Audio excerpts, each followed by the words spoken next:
జిల్లాల ఒప్పందాన్ని కూడా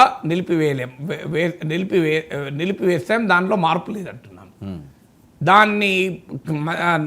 దానికి మధ్యవర్తిగా ఉండి 1960లో ఈ ఒప్పందానికి కుదిర్చిన వరల్డ్ బ్యాంక్ ఇవాళ ఈ మధ్య ప్రకటించాడు. వరల్డ్ బ్యాంక్ ప్రెసిడెంట్ ఇండియాకి వచ్చాడు, అజయ్ బంగా అని.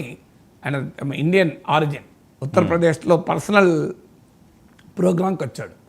సో అజయ్ బంగా ప్రకటించాడు, మాకు సంబంధమే లేదు, మేము సహకరించాం అంతే తప్ప మళ్ళీ మేము మధ్యవర్తిగా నిలబడి దీన్ని సెట్ చేసే పని మాది కాదు అని చెప్పేశాడు.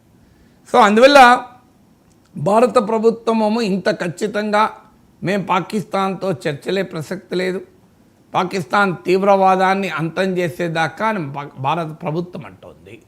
ఒకవేళ చర్చలంటూ జరిపితే పాక్ ఆక్రమిత కశ్మీర్ పైన చర్చలు అని మనం చెప్తున్నాం. బట్ ట్రంప్ ఏమో డిన్నర్ పిలుస్తాం ఇద్దరిని అంటున్నాడు. దేశ చరిత్రలో ఇలా జరగలేదా? అనేక ఉదాహరణలు ఉన్నాయి. కార్గిల్ యుద్ధాలు చూసాం, ఆగ్రాలో పర్వేజ్ ముషర్రఫ్, అటల్ బిహారీ వాజ్పేయిల కరచాలనము చూసాం, తీవ్రవాద దాడుల్ని చూసాం, నవాజ్ షరీఫ్ ఇంటికి వెళ్ళి నరేంద్ర మోడీ భోజనం చేసి కూడా చూసాం, నవాజ్ షరీఫ్ తల్లికి పాదాభివందనం చేసి భారతీయ సాంస్కృతిక వారసత్వాన్ని మోడీ నిలిపాడని చెప్పి కీర్తించడము చూసాం, నవాజ్ షరీఫ్ మనవరాలు పెళ్ళికి మోడీ గెస్ట్గా వెళ్ళి ఆఫ్ఘనిస్తాన్ నుంచి ఈవెన్ ఇన్ఫర్మేషన్ కూడా ఇవ్వకుండా, ఫ్రెండ్ ఇంటికి వెళ్ళడానికి ఇన్ఫర్మేషన్ ఏంటి అని ఒక మెసేజ్ అట్లా, ఈవెన్ పాకిస్తాన్కు ముందుగా ఇన్ఫర్మేషన్ కూడా వెళ్ళకుండా ప్రైమ్ మినిస్టర్ వెళ్ళాడు. ముందుగా ఇన్ఫర్మేషన్ ఇవ్వకుండా ఎందుకు వెళ్ళాడు అంటే సర్ప్రైజ్ గెస్ట్గా వెళ్ళాడు. సర్ప్రైజ్ గెస్ట్గా ఎందుకు వెళ్తారు అంటే ఒక మెసేజ్, మాకు అంత క్లోజ్ అని. ఎప్పుడు మనం ఎవరింటికి వెళ్తాం సర్ప్రైజ్గా, ఫోన్ కూడా చేయకుండా, అవును మనోడే ఇక చెప్పేది ఏమున్నది అని వెళ్తాం. సో అంత క్లోజ్నెస్ ఉన్నది మాకు పాకిస్తాన్తో. మా నవాజ్ షరీఫ్తో నరేంద్ర మోడీ డెమాన్స్ట్రేట్ చేయడానికి కాబూల్ నుంచి సడన్గా రావల్పిండి అనుకుంటాను, అప్పుడు నవాజ్ షరీఫ్ అక్కడ ఉన్నట్టున్నాడు. నవాజ్ షరీఫ్ ఇంటికి వెళ్ళారు, ఇంటికి వెళ్ళి ఇంట్లో భోజనం చేసి మనవరాలు పెళ్ళికి అటెండ్ అయ్యి వచ్చారు. ఇవన్నీ చూసాం కదా. అందువల్ల ఇవన్నీ చూసినోడికి డౌట్ వస్తుంది, మళ్ళీ డిన్నర్ ఏమైనా జరుగుతుందా, ట్రంప్ చెప్పిన ఫోటో కనబడుతుందా, అటువైపు ట్రంప్ ఇటువైపు మోడీ అటువైపు షబాజ్ షరీఫ్ డిన్నర్లో కూర్చుంటారా అని. భారత ప్రజలు ఇప్పుడైతే దీన్ని అంగీకరించే ప్రసక్తే లేదు.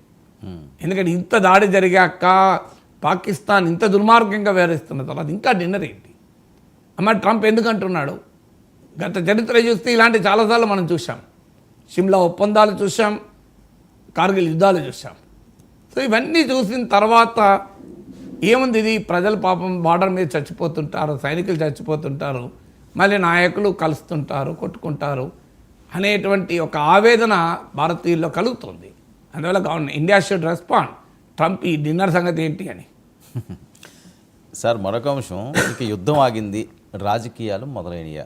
దేశవ్యాప్తంగా బీజేపీ తిరంగా యాత్రకి శ్రీకారం చుట్టింది. తిరంగ యాత్ర జరపడం తప్పలేదు, కానీ ఆ తిరంగ యాత్ర అఖిలపక్ష తిరంగ యాత్రగా ఉండాలి నిజంగా అయితే. ఎందుకంటే యుద్ధ సమయంలో మోడీ ఏం చేశాడు మీరు గమనించండి. యుద్ధ సమయంలో మోడీ 2 సార్లు అఖిలపక్ష మీటింగ్లు పెట్టాడు. యుద్ధం అయిపోయింది, ఎన్డీఏ మీటింగ్ ఇవాళ. అవును, అంటే యుద్ధం ఆగింది, రాజకీయాలు మొదలయ్యాయి. నిజంగా చెప్పాలంటే ఇవాళ prime minister NDA chief ministers meeting పెట్టారు. ఆ దేశంలో ఉన్న అందరు ముఖ్యమంత్రులు మీటింగ్ పెట్టాల్సి ఉండే.